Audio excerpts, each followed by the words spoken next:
tempo mais fresco e vamos ter uma densidade de carbono que provavelmente...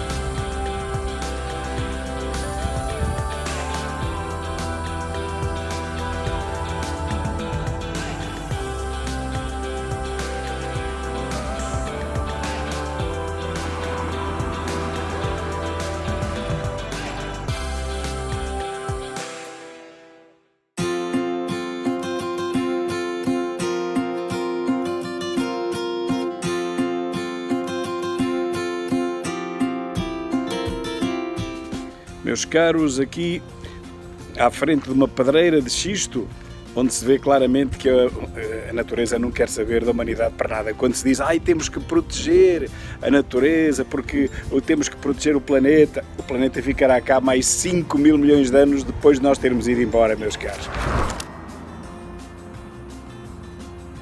Temos que nos proteger a nós, não é ao planeta. O planeta não quer saber de nós para nada. O planeta já registrou 5 extinções ou 6 extinções globais de vida e continua aqui e recomenda-se na boa. Nós é que nos iremos embora. Portanto, quando se diz que temos que proteger o planeta, não, nós temos que proteger a humanidade. E vem isto a propósito de vocês verem aqui, nestas imagens que vos vou colocar, que basta uma pequenina lâmina de terra em cima de uma pedreira de xisto para que toda a vegetação se desenvolva em cima dela. Portanto, a natureza ultrapassa tudo. A natureza tem um poder regenerativo incrível. A vida brota da pedra. Angkor Wat, por exemplo, lá no Camboja, vocês veem que as grandes árvores tomaram conta daquilo. As raízes vão pelas pedras adentro, elas procuram vida, procuram a sua subsistência.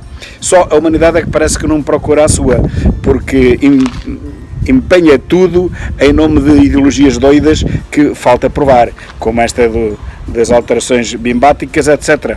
O clima toda a vida alterou, nunca foi constante, uma das coisas que tem, e a principal é que altera sempre. E a propósito agora dos fogos no Canadá, o fumo já chegou aos Estados Unidos há algumas semanas, já chegou agora a Portugal e também a Espanha. Meus caros, vocês fazem ideia de quantas toneladas, ou melhor, de quantos milhões de toneladas de dióxido de carbono aqueles incêndios, só os do Canadá, que estão a lavrar desde maio, quantos milhões de toneladas emitiram para a atmosfera em CO2, que dizem que é o gás desgraçado, que ao fim e ao cabo é o gás da vida, é o gás que permite que as plantas subsistam. Sem CO2 não há plantas e sem plantas não há humanidade, nem há qualquer tipo de vida aeróbica que precisa de oxigênio.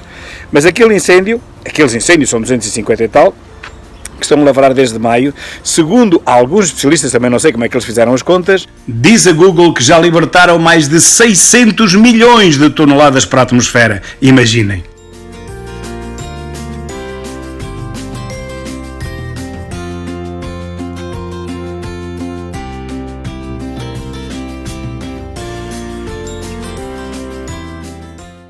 Ou seja, andamos nós aqui a empenhar o nosso futuro, andamos nós aqui a meter coisa na cabeça que temos que diminuir num 10% as emissões de carbono, e se não diminuirmos num 10%, vamos ter que pagar no mercado de carbono milhões, e afinal de contas um simples incêndio emite mais para a atmosfera que a humanidade inteira.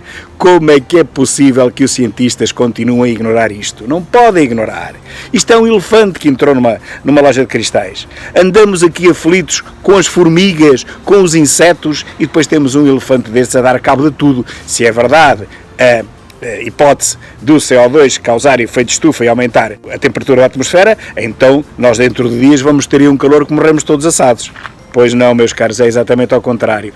Com o CO2, as partículas todas servem de filtro à radiação solar, portanto o Sol entra muito menos energia chega ao solo, ok? É ao contrário, portanto vamos ter um verão bastante mais fresco do que aquele que era de esperar se não houvesse os incêndios, tal e qual como acontece quando os vulcões entram em erupção. Houve até casos em que na Islândia, nesse verão seguinte, não houve praticamente verão, foi o ano sem verão, toda a gente sabe isto. Então os fumos, aquelas partículas, muitas delas microscópicas, mas outras até nem são, até se conseguem ver, 1 milímetro, meio milímetro, essas partículas fazem uma espécie de filtro ao Sol. Portanto, não vamos aquecer. É ao contrário de tudo quanto nos dizem. Vamos arrefecer.